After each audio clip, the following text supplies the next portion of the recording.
কবরে ভয়াবহ কঠিন জায়গা, কঠিন পরিস্থিতি। কবরের দুটি কথা বলেই চলে যাব।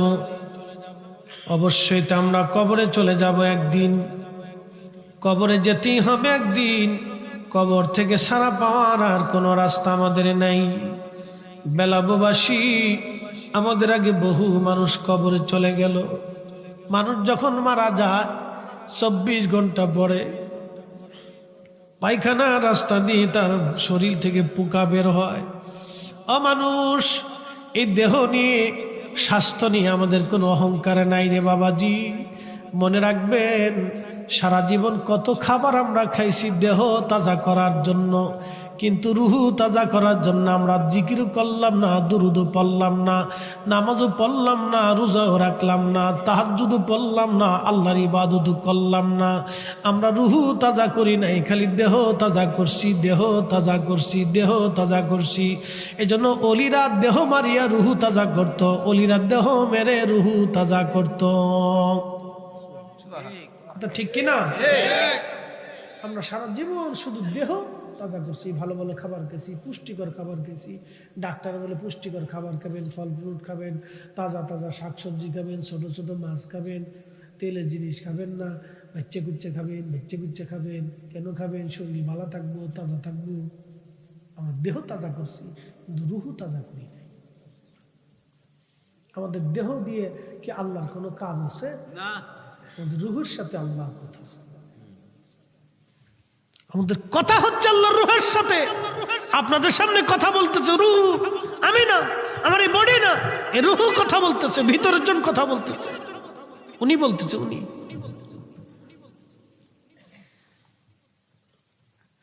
আল্লাহ বানাইলেন কত জাতি, হইল না তার প্রেম প্রীতি, অবশেষে মানুষ বানাই প্রেমের কারণে। প্রেমের ডরি বান্দরে মদিনার শনে, হাইরে প্রেমের ডরি বান্ধরে মদিনার শনে।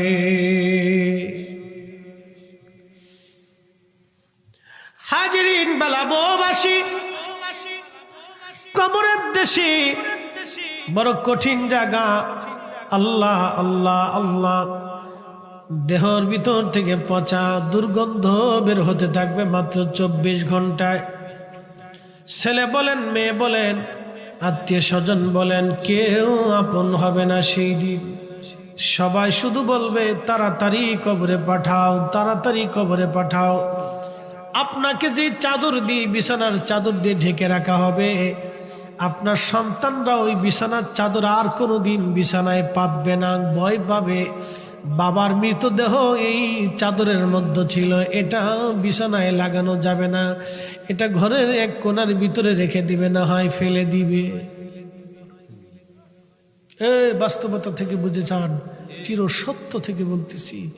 আপনার এই গায়ের চাদরটা দিয়ে আপনাকে ঢেকে রাখবে, চাদরটা ছেলেরা হয় ফেলে দিবে, আর না হয় ধুয়ে আলমারির এক কোনায় ফেলে রাখবে। ওটা বিছনায় বিছাবে না, কোনো ছেলেও গায়ে দেবে না। ভয় পাবে যে বাবার মৃত দেহর সাথে চাদরটা লেগেছিল। কি চরম সত্য এটা! আপনার কেউ আপন না, অতএব আপন যিনি হবে তিনি আল্লাহ এবং তার নবী। গোলামি করলে আল্লাহ তার রসুলেরটাই করে যেতে হবে।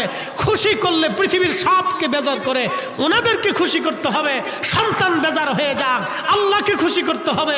স্ত্রী বেজার হয়ে যাক, আমার রসুলকে খুশি করতে হবে। কথা বলেন ঠিক না? এর চেয়ে চরম বাস্তবতা আর পৃথিবীতে কিছু নেই। সবাইকে বেজার করেন, আল্লাহ তার রসুলকে খুশি করেন। পৃথিবীর সবাই বেজার হয়ে যান, কিচ্ছু আসে যায় না। বেলাববাসী, কবরে নামানোর পরে সেই দিন বড় একা আপনি। প্রিয় নবীজি কবরে নামানোর আগে সাহাবীদের ব্যাপারে নবীজি বলতেন, দেখো সে কোনো ঋণ আছে কিনা, যদি দুনিয়াতে ঋণ থাকে কি পরিমাণ আছে। হুজুর ইয়া রাসূলুল্লাহ, এই পরিমাণ ঋণ আছে। কে কে ঋণ পায়? অমুক অমুক পায়, ডাকো তাদেরকে। নবী বলতেন তোমরা কি ক্ষমা করছো? কেউ করতো কেউ করতো না। ধনী ধনী সাহাবীদেরকে ডেকে বলতেন, সাহাবীরা তোমরা কিছু কিছু দিয়ে তোমার ভাইয়ের ঋণ পরিশোধ করে তারপরে কবরে পাঠাও।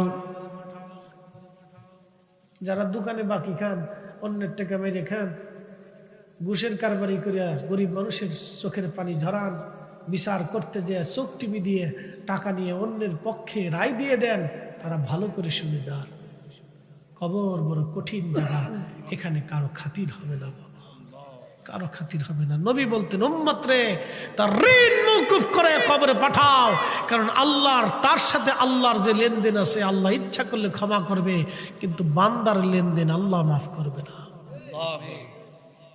এই জন্য আমাদের দেশে যারা অর্থ চুরি করে, গরিবের ঠক নষ্ট করে, যারা কোটি কোটি টাকার মালিক হয়ে আজকে ওই বেগম পাড়ায়, ওই সুইজারল্যান্ডের সুইস ব্যাংকে, বিদেশের বিভিন্ন জায়গায় টাকা পাচার করে দিয়ে ভাবতেছে আমরা বুঝি অনেক বড় সুখে থাকবো, না, কবর আগামী দিন অপেক্ষা করতেছে। বাংলার আদালত থেকে পৃথিবীর অন্য সব আদালত থেকে নিষ্কৃতি পাবেন, কিন্তু কবরের আদালত থেকে নিষ্কৃত পাওয়ার কোনো সুযোগ নাই। কথা বলে ঠিক কিনা? কোন রাস্তা নেই, কোন রাস্তা নেই, কোন রাস্তা নেই, রাস্তা বন্ধ। আল্লাহর নবী বলতেন সাহাবীরা ঋণ মওকুফ করে কবরে নামাও। আমার কোন সাহাবীকে ঋণ দিয়ে কবরে নামায়ও না, আমার কোন উম্মতরে ঋণ দিয়ে কবরে নামায়ও না। ঋণ মওকুফ করে কবরে নামাও, ঋণ মওকুফ করে কবরে নামাও।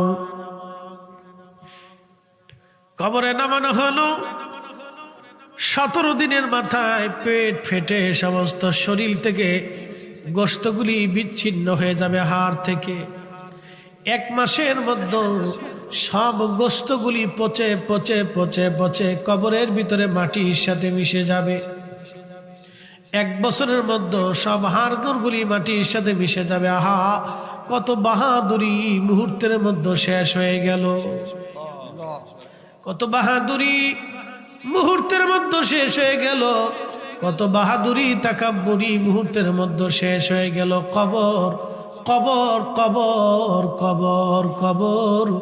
উসমান গনি জিন্নুরাইন কবরের পাশে দাঁড়াইয়া কানতেন আর বলতেন, আমি আমার মাসুক নবীর জবান থেকে শুনছি, এই কবর বড় কঠিন জায়গা গো। এই কবরে কেউ যদি 3টা প্রশ্নের জবাব দিতে পারে, বাকি মঞ্জিলগুলি তার জন্য সহজ হয়ে যাবে। আর এই কবরে যদি প্রশ্নের জবাব দিতে না পারে গো, বাকি মঞ্জিলগুলি তার জন্য কঠিন হয়ে যাবে। কবর বড় কঠিন জায়গা কবর। আল্লাহর নবী সাহাবীদেরকে কবর দেওয়ার পরে নবীজি বলতেন, সাহাবীরা রে, তোমার ভাইয়ের কবরের পাশে তুমি দাঁড়াও, ইস্তাগফিরু লিআখিকুম, তোমার ভাইয়ের কবরের পাশে দাঁড়াইয়া তুমি দোয়া করো। কত সময় দোয়া করবা?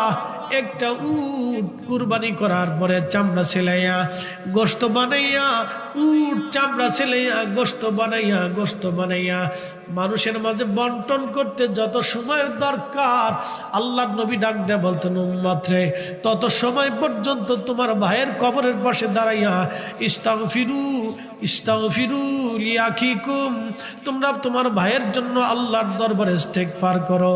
কেননা কিছু সময় পরে তার কবরে মুনকারে নেকির আসবে।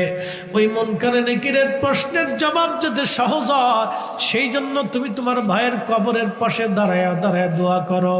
আর আমাদের দেশের মুসলমানরা কবর দেওয়ার পরে অনেকেই কবে চলে যান, চলে যান, কবরের পাশে দাঁড়ায়েন না, মুনকারে নেকির আসবে, চলে যান, আপনারা চলে যান। আচ্ছা আপনি বলেন তো, হাতায় মুনকারে নেকিরের লেগে পাগল হইল কে?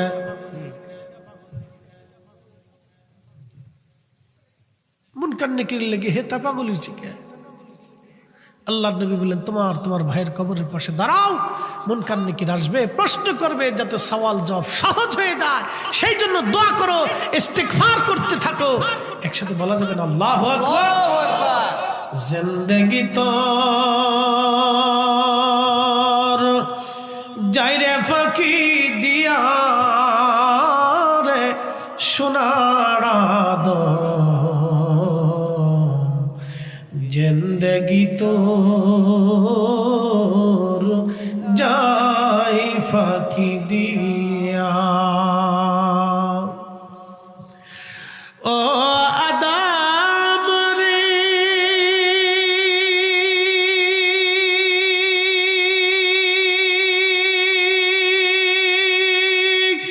পাগ ধরিয়া গেছে দাড়ি, দন্ত মাসে গোটা চারি, সমন জারি গিয়াছে করিয়া রে সোনার আদম, জিন্দেগি তো যাই ফাঁকি দিয়া, জিন্দেগি তোর যাই রে ফাঁকি দিয়া রে সোনার আদম, জিন্দেগি তোর যাই ফাঁকি দিয়া। ও আদম রে, পাগ ধরিয়া কামিনীর ওই কোলেতে কাল ঘুমেতে রইলি তুই, সারা নিশি কাটাইলি তুই ঘুমাইয়া ঘুমাইয়া রে সোনার আদম, জিন্দেগি তোর যাই ফাঁকি দিয়া।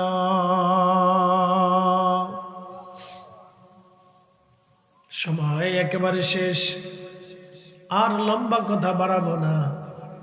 কবর বড় কঠিন, একদিন কবর থেকে আল্লাহ উঠাবে। ওয়া ইদাল কুবুরু বুসিরাত, কবরগুলি যখন উদ্দোলিত হবে, কবর থেকে মানুষ উঠে হাসরের ময়দানের দিকে ধাবিত হতে থাকবে, দৌড়াইতে থাকবে, হাসরের মাঠের দিকে মানুষ দৌড়াইতে থাকবে। হাসরের মাঠের দিকে মানুষ দৌড়াইতে থাকবে।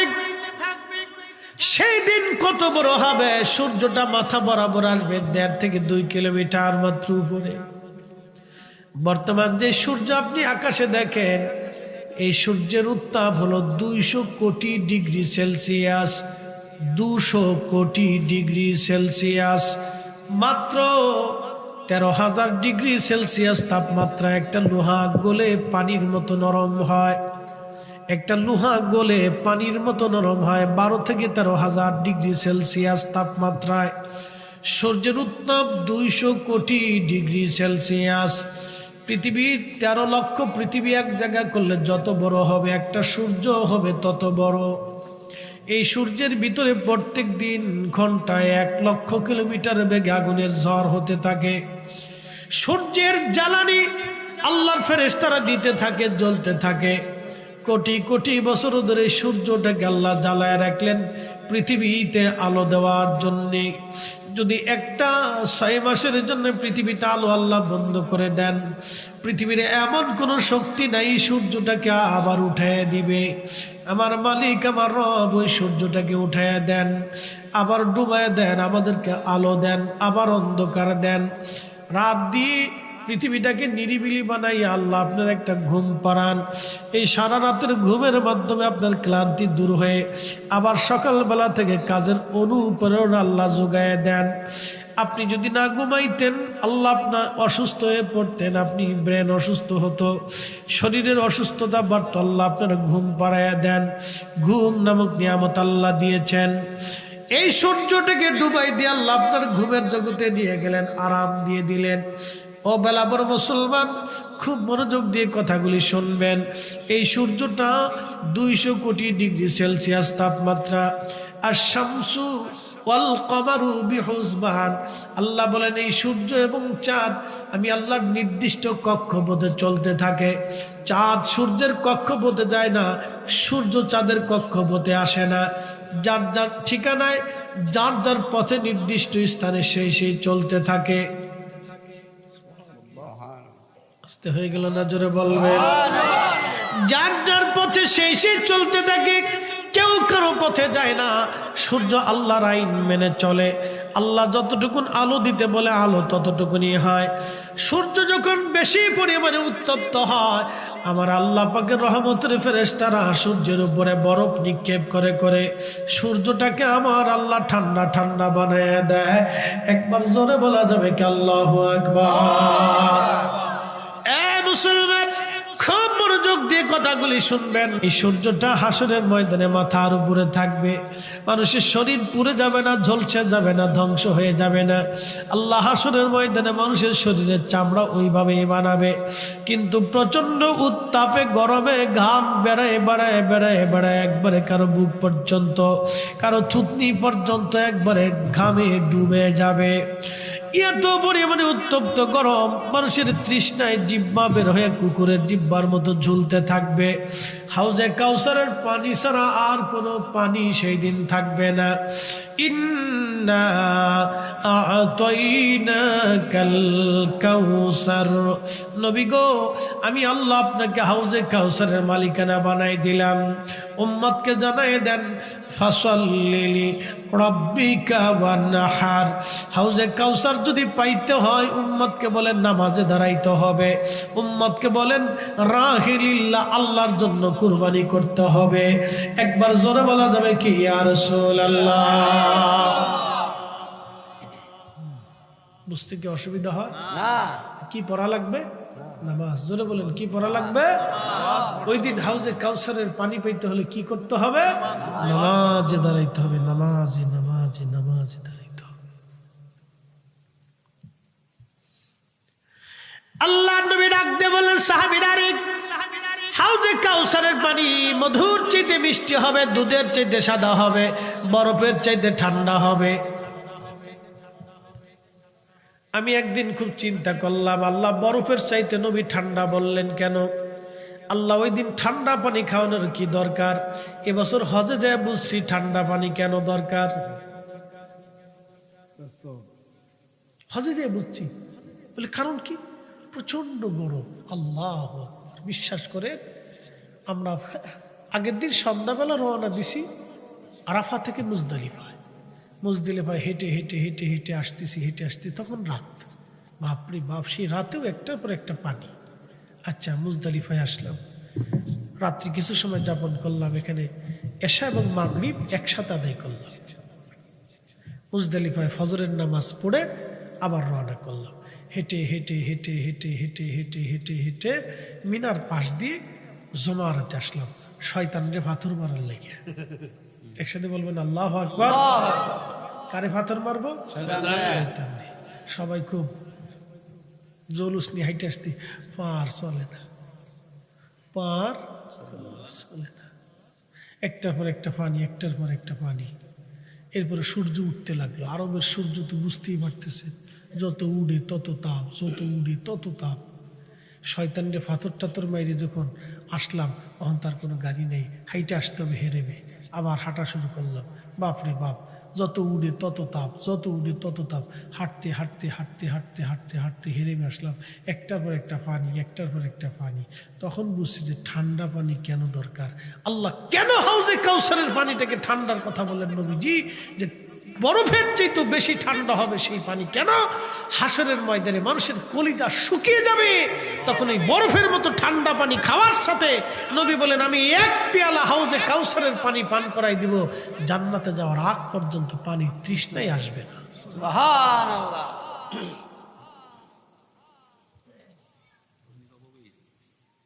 হাসরের ময়দানে পানি তৃষ্ণায়, সূর্যের উত্তাপে, প্রচণ্ড গরমে, দুর্বিষহ জীবনে 2 আর 1 দিন হবে না।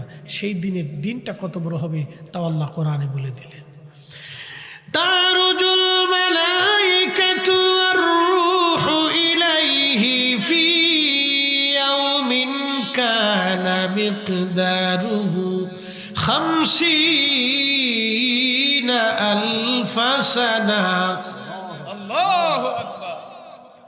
দুনিয়ার 1 সেকেন্ড করে 60 সেকেন্ড 1 মিনিট, 1 মিনিট করে 60 মিনিট 1 ঘন্টা, 1 ঘন্টা করে আপনার 24 ঘন্টায় দিন ও রাত, 24 ঘন্টায় দিন ও রাতের 365 দিনে 1 বছর, 1 বছর করে 50,000 বছর পার হইলে 50,000 বছর পার হইলে যত বড় হাসরের একটা দিন হবে তত বড়, একটা দিন হবে তত বড়, একটা দিন হবে তত বড়।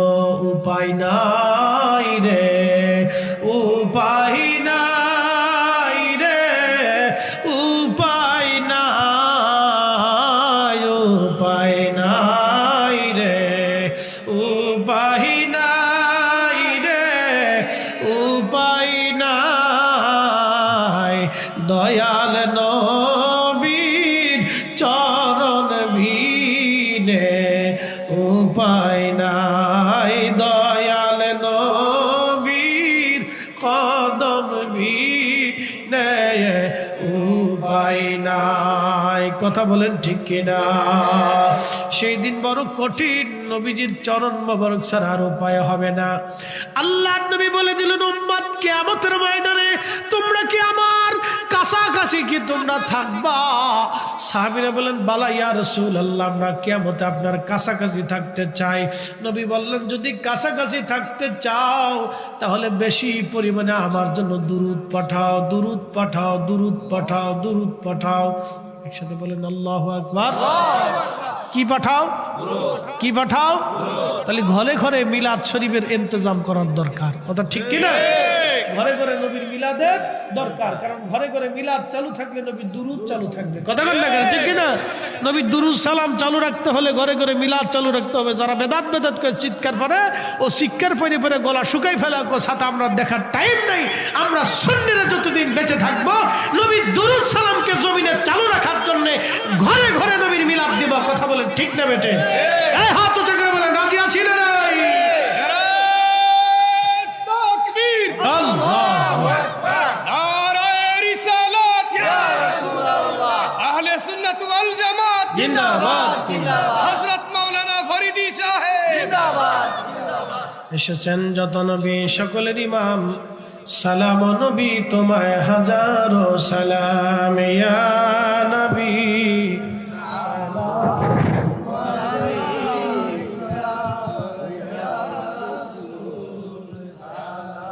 করলেন। আব্দুল্লাহ ইবনে মাসউদকে দিয়ে বললেন, আব্দুল্লাহ এবার তোমার পালা, তুমি দুধ পান করো। আব্দুল্লাহ বলেন, আমি পেট ভরে দুধ পান করলাম। লক্ষ্য করে দেখি আমার নবীজি আবার ওলানের নিচে হাত মেরে দিলেন। ওলানটা আবার আগের জায়গা মতো একবারে মিশে গেল। এর মনে হচ্ছে কোনো দুধই তার হয় নাই, কখনো তার বাচ্চা হয় নাই, কোনো দুধই তার হয় নাই, কোনো ওলানি তার নাই। তিনি নবী, নবী, নবী। এটা নবীদের মুজিজা। এটা দেখাইয়া বহু মানুষকে তিনি আল্লাহর পথে ডেকেছেন। কথা বলেন ঠিক কিনা? ওয়াদাইয়ান ইলাল্লাহি বিইযনিহি ওয়াসিরাজাম মুনীরা।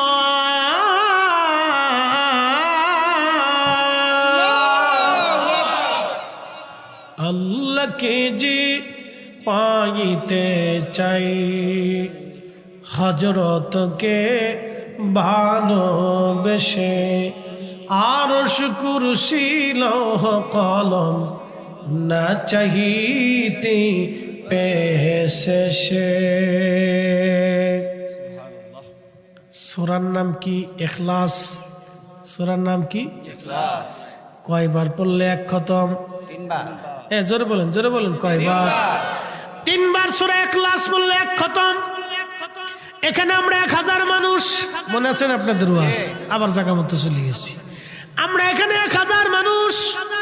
এই 1000 মানুষ যদি একবার করে সূরা 3 বার ইখলাস সূরা 3 বার পড়ি তাহলে খতম হয় কয় হাজার? আমরা 1000 হইলে 1000 খতম। একসাথে বলবেন না মারহাবা? মারহাবা। খেজুরের ডাল জিকির করে কার? আল্লাহ। কবরে খেজুরের ডাল নবীজি গেড়ে দিলেন। খেজুরের ডাল জিকির করে কার? আল্লাহ। আমরা সূরা ইখলাস পড়ে জিকির করি কার? আল্লাহ। খেজুরের ডালের জিকিরে যদি কবরের আযাব বন্ধ হয়, তাহলে আমাদের কোরআন তেলাওয়াতে সূরা ইখলাস তেলাওয়াতে কবরের আযাব বন্ধ হতে পারে কি পারে না? তাহলে আমাদের বেশি বেশি ফাতিহা করার দরকার, বেশি বেশি করে মৃতদের জন্য দোয়া ইস্তেগফার করে বাড়িতে কোরআন খতম দিয়ে মিলাদ মাহফিল করা দরকার। ওরা বেদাত করে চিল্লায় গলা শুকাইতে থাকুক, আমরা সুন্নিরা করতে থাকবো। কথা কন না কেন? একদিন মাটি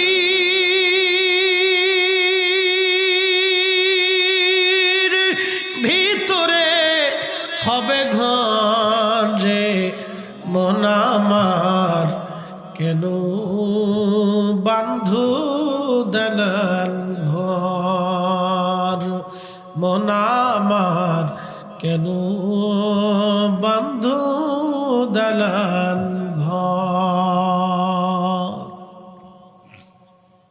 এ বন্ধু, রাত্র যদি এখন 2টা বাজে, রাত 2টার সময় আপনারা বসে আছেন, জানি একটা পেকেটও তাবারক নাই।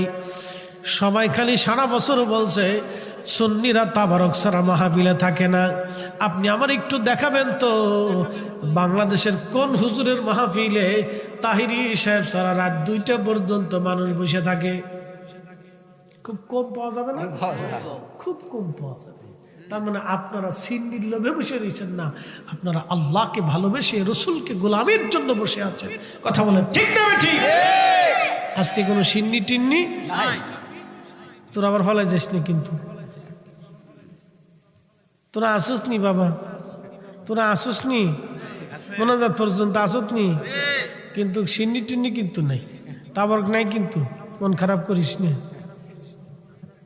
আসুস নি? ওরা জান নেই বই রয়েছে, মার হাবা কর না। ওরা জানে যে চারপাশে কোনো তাবারকের ডেকসি বাড়ি বুড়ি দেয় নাই, কোনো শব্দ হয়নি আজকে, এই জন্য বসে রয়েছে। আজকে হলো পরীক্ষায় আপনারা পাস, আলহামদুলিল্লাহ। কেন পাস? আমি পাস করিনি তো, আল্লাহ নিজে পাস করেছে। কে পাস করাইছে? আল্লাহ। ওয়ালা নাবলুওয়ান্নাকুম বিশাইইম মিনাল খাউফি ওয়াল জু'i ওয়া নাকসিম মিনাল আমওয়ালি ওয়াল আনফুসি ওয়াস সামাওয়াত।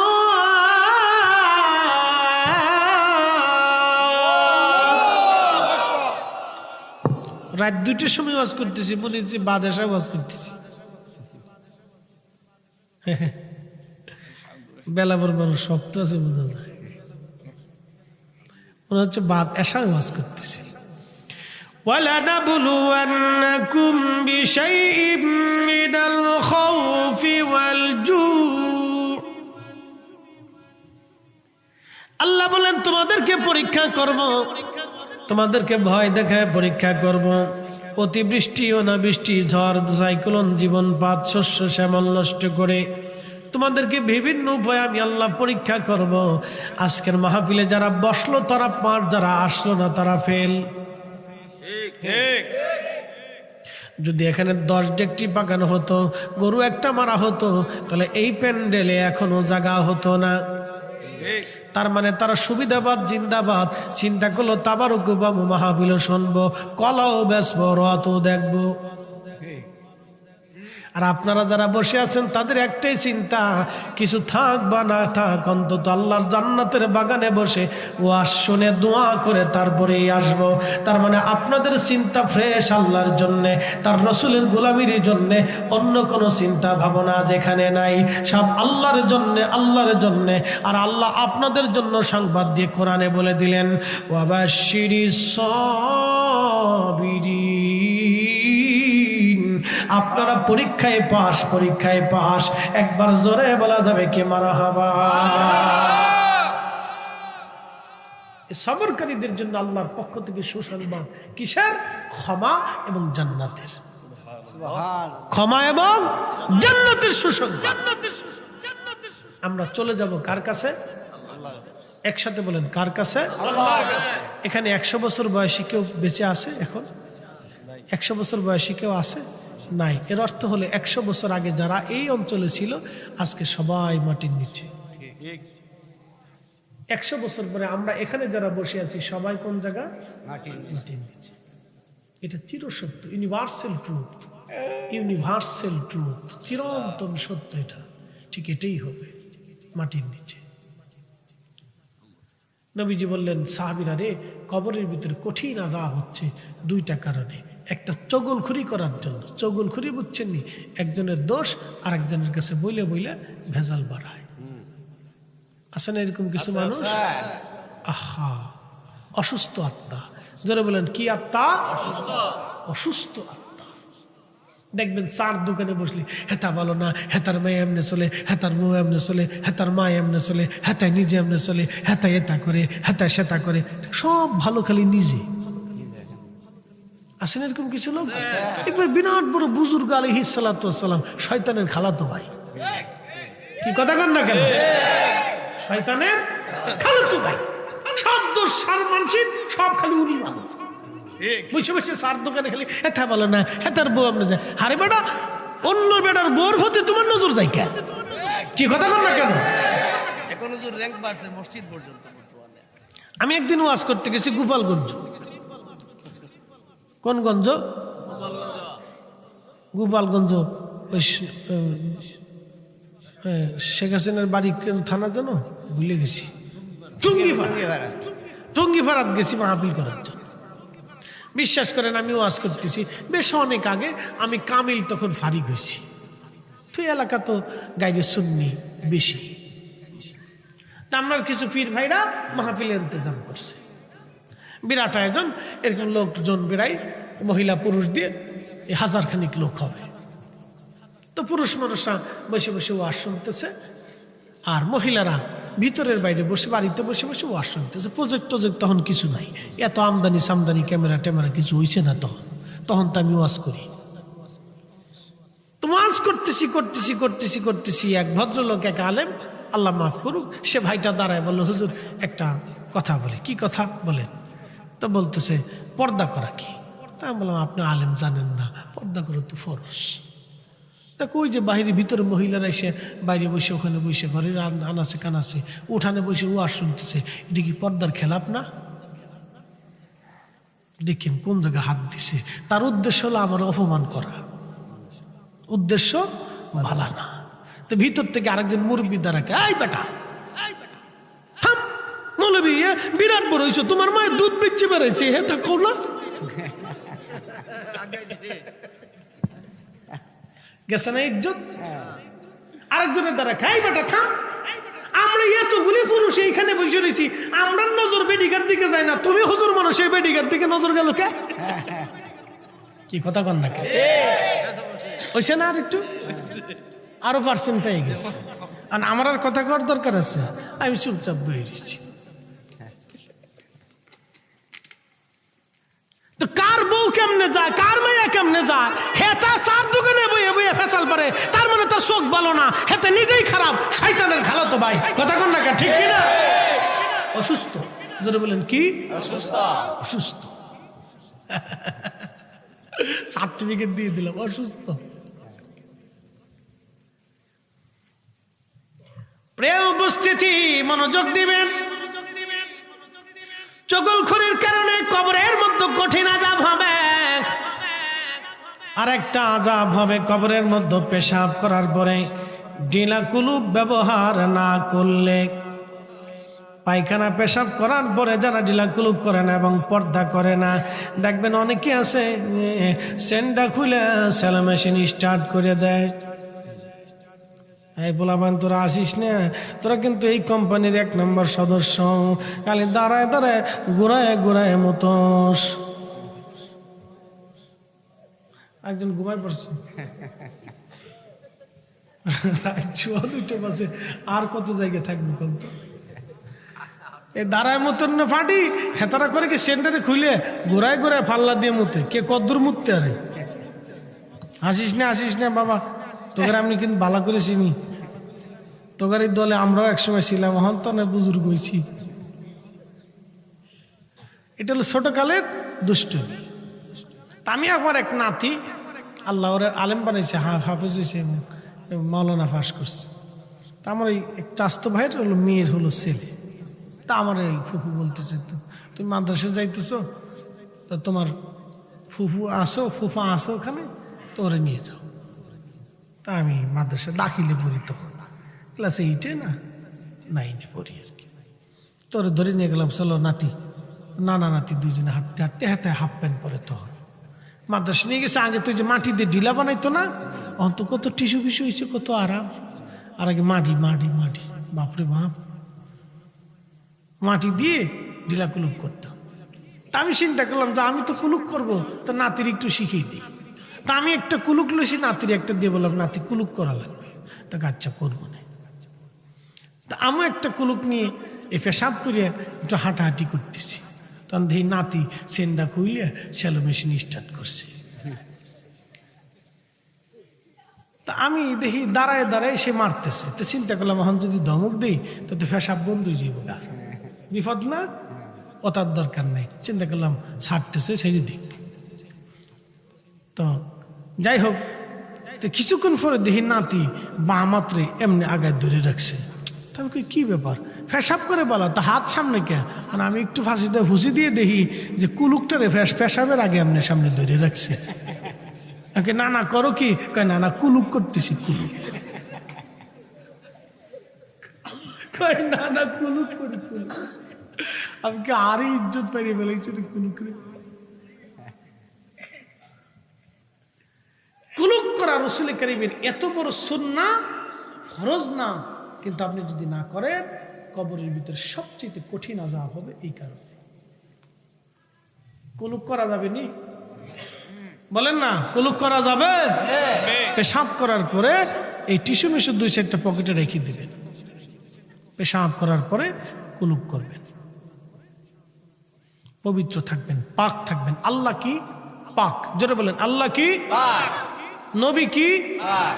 আল্লাহ কি? আল্লাহর নবীর সালামিক রাহমাতুল লিল আলামিন পৃথিবী থেকে যেদিন বিদায় হয়ে যাবে, আম্মা জান আয়েশা বলেন, চাদর দিয়ে নবীজিকে আবৃত করে ডেকে রেখেছি।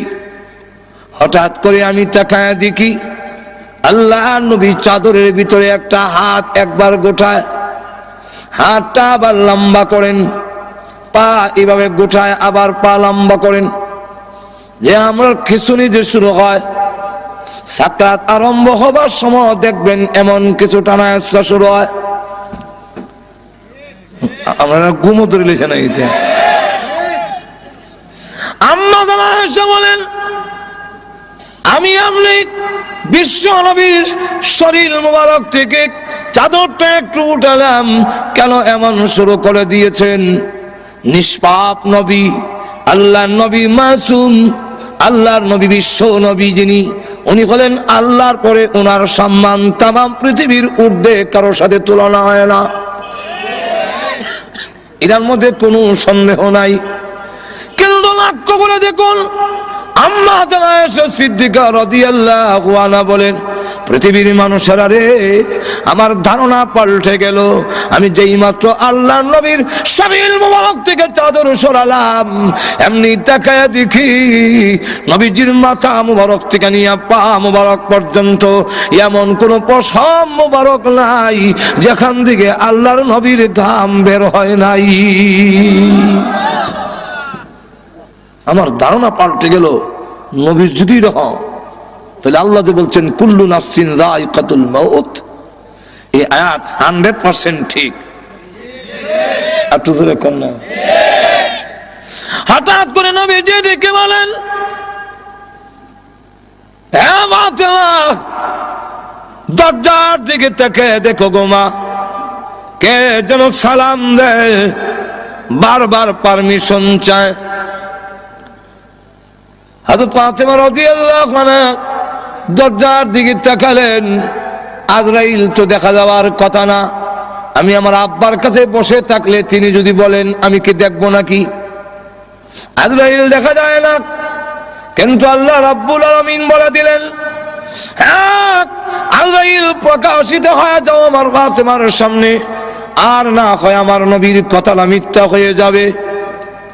হযরত ফাতেমা রাদিয়াল্লাহু আনহা দরজার দিকে তাকায়া বলেন, আব্বা, এমন একজন মানুষ দরজার সামনে দাঁড়ায় আছে আব্বা গো, যার বডি, যার সুরত মক্কা মদিনার কারো সঙ্গে কোনো মিল নাই, দুনিয়ার কারো সঙ্গে মিল হবে না, এমন বড় আকৃতি, পা মাথা অনেক বড়, আর সমস্ত শরীর কাপড় দিয়া ঢাকা, দুইটা চোখ বড় বড় অগ্নিলোকার মতো।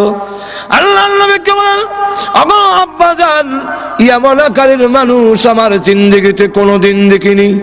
আল্লাহ নবীর মাথা মুবারকে ব্যথা, বুকে ব্যথা, তারপরও উনি বহু কষ্টে দরজার দিকে তাকিয়ে বললেন, মা হাজা মালাকুল মউত, হাজা হাজিমুল লাজ্জাত ইয়ানিল মউত। ও মা, তিনি হলেন আজরাইল মালাকুল মউত, তিনি হলেন দুনিয়ার সমস্ত স্বাদ কর্তনকারী, যিনি দুনিয়ার সমস্ত স্বাদ মজা কেটে দেয়, সেই আজরাইল গোমা হাজির হয়েছে। হযরত ফাতেমা রাদিয়াল্লাহু আনহা বলেন, ওগো আব্বাজান, এই মুহূর্তে কেন তিনি আসলেন? কয়েক সপ্তাহ ধরে আপনি অসুস্থ, এই মুহূর্তে কেন এসেছেন আমার বুঝবার বাকি নাই। আপনাকে নেওয়ার জন্য এসেছেন।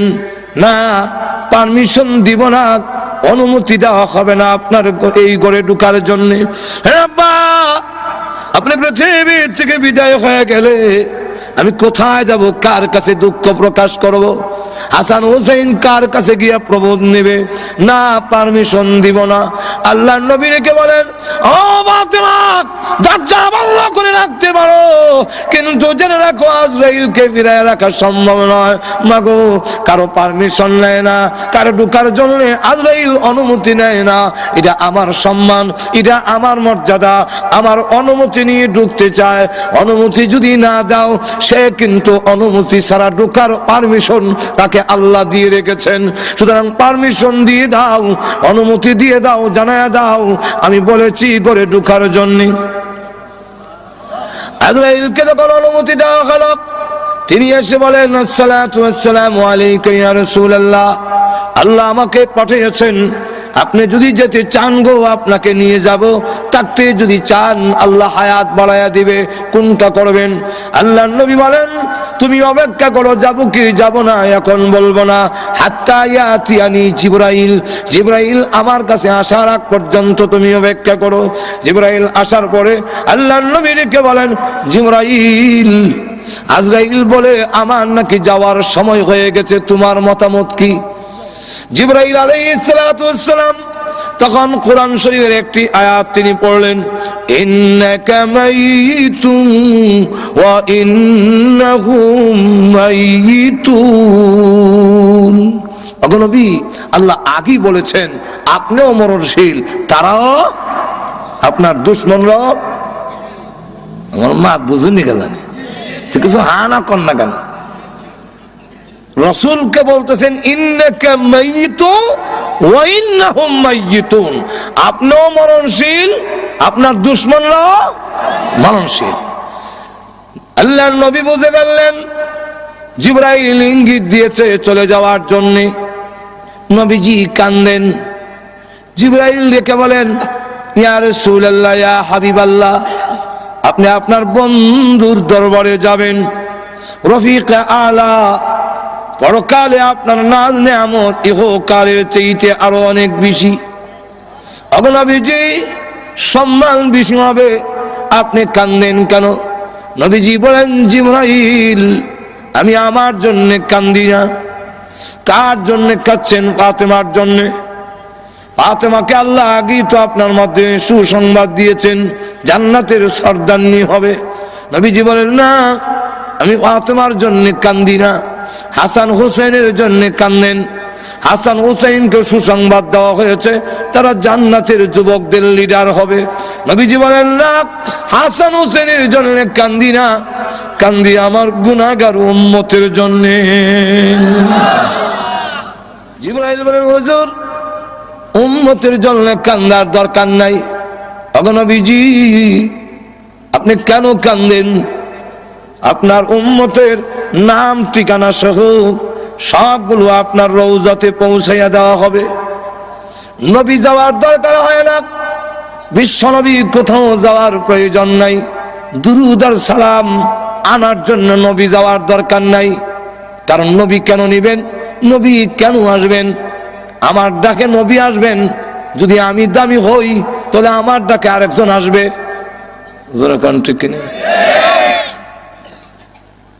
হুজুর যদি ডাক দেখে এদিকে আইব, এখন কি আপনারা কইবেন মিলে হুজুর এদিকে? যার দাম বেশি ওনারা ডাক দেয়া কখন জানাবেন আপনি আয়া নেন। আল্লাহ নবীর সম্মান বেশি, নবীকে বলা যায় না নবী আসেন আয়া নেন দুরূদ সালাম গেল একটা। আর একটা হইল আমরা দুরূদ আর সালাম পড়ি, এগুলা কি নবীর লাভ না আমাদের লাভ? লাভটা কার? তাহলে দুরূদ সালাম পৌঁছানোর ব্যবস্থা তো আমরা না করতাম, লাভ আপনার আর রাসূল নিত। ভাই আমার লক্ষ্য করে দেখুন, আল্লাহর নবী বিশ্ব নবী রাহমাতুল লিল আলামিনকে জিবরাইল আলাইহিস সালাতু ওয়াস সালাম বলতেছেন, ইয়া রাসূলুল্লাহ, ইয়া হাবিবাল্লাহ, আল্লাহর নবী গো, কান্নার দরকার নাই, আপনার উম্মতের দুরূদ আর সালাম পৌঁছাইয়া দেওয়া হবে। আমিও আছি, একজন ফেরেশতা আল্লাহ তৈরি করে রেখেছেন। পৃথিবীর যতগুলো মাখলুক আছে, আম্মার ইবনে ইয়াসির থেকে বর্ণিত হাদিস, ওই ফেরেশতার ততটা কান আছে। পৃথিবীর যেই কোনো জায়গায় যেই কোনো লোক যদি দরুদ পড়ে, তার বাবার নাম, দাদার নাম, সদ্য গোষ্ঠীর নাম সহ ঠিকানা সহ মুহূর্তের মধ্যে আল্লাহর নবীর কাছে পৌঁছাইয়া দেওয়া হয়। নবী নেওয়ার দরকার নাই। আগে নবীজি কাল্লাহ, আপনার উম্মতের সংবাদ আপনি পেয়ে যাবেন, এটাও তো আল্লাহ আগে আপনাকে জানাইয়ে দিয়েছেন। নবীজি ডাক দেবেন, জিবরাইল, উম্মতের সংবাদ পাবো কি পাবো না এই জন্য কান্দি না জিবরাইল। সন্তান যদি ইংল্যান্ড থাকে আর ভালো অবস্থানে থাকে, তাহলে সংবাদ না পাইলেও মা বাবার মনটা কিছু হইলেও শান্তি থাকে। ছেলে খোঁজ খবর নেয় না, কিন্তু অন্যের মারফতে জানতে পারে ইংল্যান্ড লন্ডনের মধ্যে তার ছেলে খুব ভালো পজিশনে আছে, সম্মানী আছে, কিছু হইলেও শান্তি পায়। আমার না দেখ, আমার ছেলে তো ভালো আছে। সংবাদ যদি নাও পাই, আমার উম্মত যদি এই পৃথিবীতে ভালো অবস্থানে থাকে, তাহলে আমার তো সংবাদ পাওয়ার দরকার নাই। এটা আমার বিষয় নয়। আমি কেন কান্দি? এতদিন পর্যন্ত আল্লাহ আমাকে আয়াত নাজিল করে জানাইয়া দিয়েছিলেন, মা কানাল্লাহু লিয়ুযিবাহুম ওয়া আনতা ফীহিম। ওগো নবীজি, আপনি যেখানে আছেন এদেরকে আমি আল্লাহ গজব দিব না, আমি আযাব দিয়ে শেষ করব না, যেহেতু আপনি এখানে আছেন। ও জিবরাইল, আমি রাসূল যখন পৃথিবী থেকে বিদায় হয়ে যাব, তখন আমার উম্মতের জিম্মাদার কে হবে?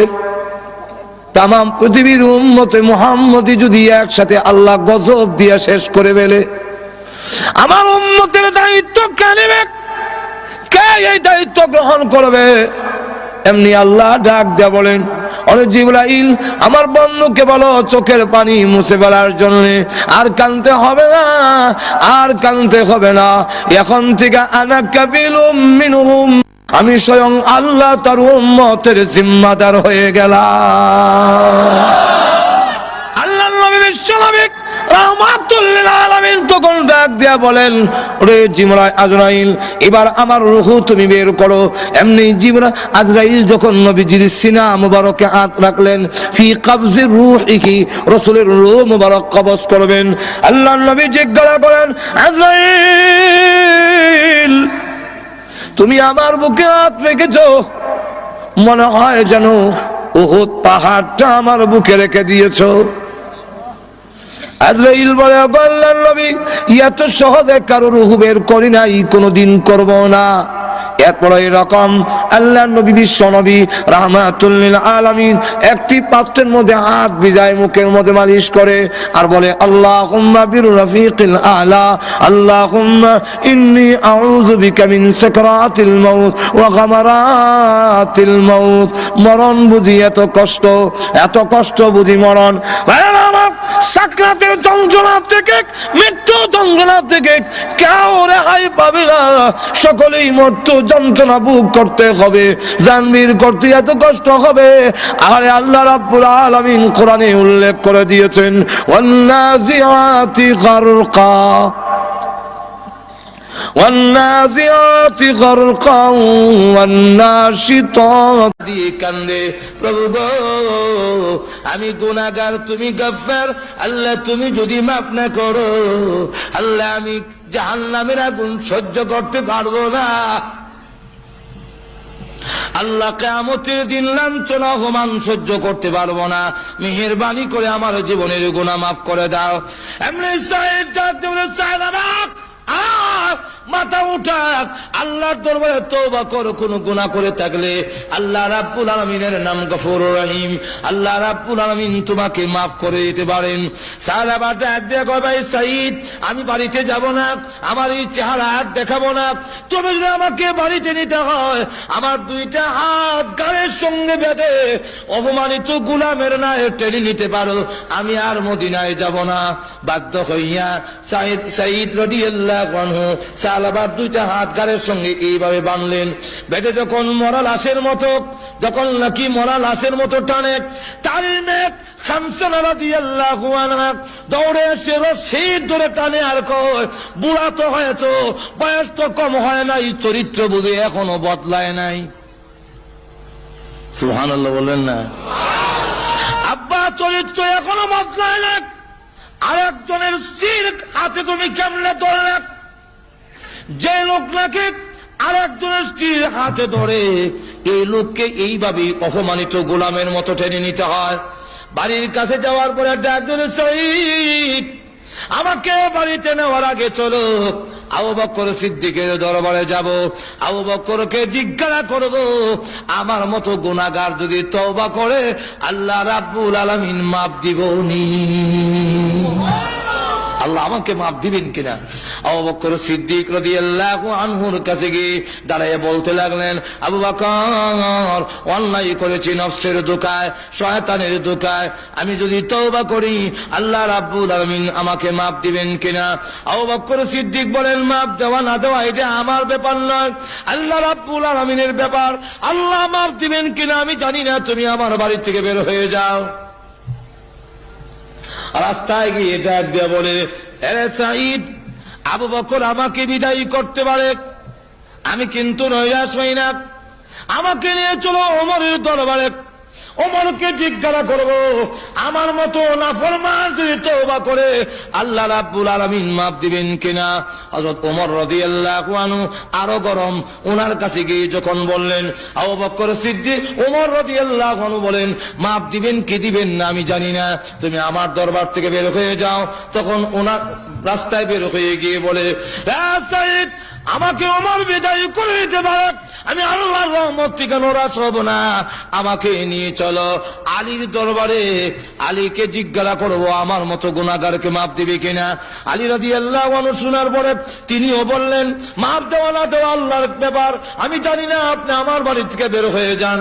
রাস্তায় গিয়ে ডাক দিয়ে বলে আরে সাঈদ আমার ইচ্ছা ছিল রাহমাতুল লিল আলামিন যেন আমার আলোচনা আমার কথাটা না শুনে, তাহলে লজ্জা হবে। আবু বকরের কাছে গেলাম, বের করে দিয়েছে, ওমরের কাছে গিয়েছি তিনিও বের করে দিলেন, আলীর কাছে গিয়েছি আলী বের করে দিলেন। এবার বাধ্য হয়ে চলো রাহমাতুল লিল আলামিন দয়াল নবীর কাছে। আমার মনে হয় রাহমাতুল লিল আলামিন তার গুনাহগার উম্মতকে বিদায় করবে না।